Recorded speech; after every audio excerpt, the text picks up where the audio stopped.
দুইটা ব্যাঙ গর্তে পড়ে গেছিল। গর্তে পড়ার পর দুইটা ব্যাঙ যখন গর্তে পড়ে যেতে যেতে, তখন এত গভীরে পড়ে যে ওইখান থেকে উঠে আসাটা ইম্পসিবল ছিল। তো চারপাশে গ্রামবাসীরা বলতেছে, ব্যাঙের দুনিয়ায় দুইটা ব্যাঙ গর্তে পড়ে। দুইটা ব্যাঙ গর্তে পড়ার পর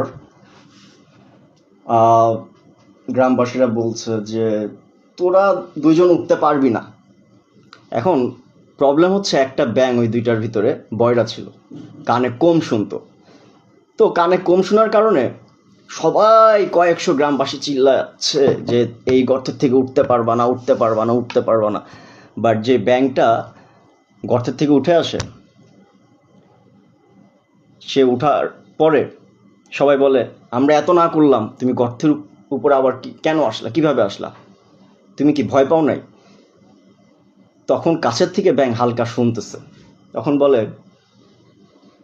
আমি তো মনে করলাম আপনারা সবাই আমাকে উৎসাহ দিচ্ছিলেন গর্তের থেকে উঠে আসার জন্য। কিন্তু ওই কথা শুনে যখন গ্রামবাসী অবাক হয়, দ্বিতীয় ব্যাংকে জিজ্ঞেস করে, দ্বিতীয় ব্যাংক বলে, আমি কানে স্পষ্ট শুনি, এর জন্য আমি গর্তে পড়েছিলাম। অনেক সময় যারা সফল মানুষ, লাইফে সাকসেসফুল হয়, এরা মানুষের সব নলেজ অ্যাবজর্ব করে, সব রকম জ্ঞান অ্যাবজর্ব করে, বাট এরা সবার অ্যাডভাইস নেওয়ার পরেও নিজের ব্রেন ইউজ করে। এখন দুইটা মানুষ প্রবলেমে পড়ে গেছে। একজন 20, 30, 100, 200 মানুষের কাছ থেকে সারাদিন ফোনে কথা বলতেছে, আমি কি করব, ও এই পরামর্শ দেয়, এই অ্যাডভাইস দেয়, ও এই জ্ঞান দেয়, ও এই নলেজ দেয়। লাস্টে ওই মানুষটা কিছুই করতে পারে না, সে গর্তের থেকে উঠতে পারে না।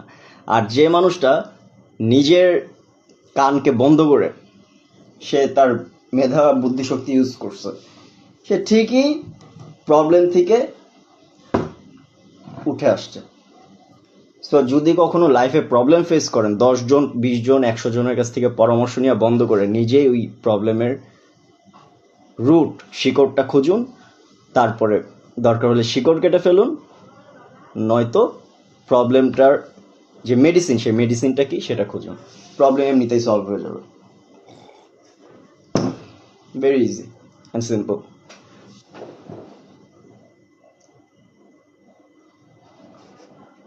Take care.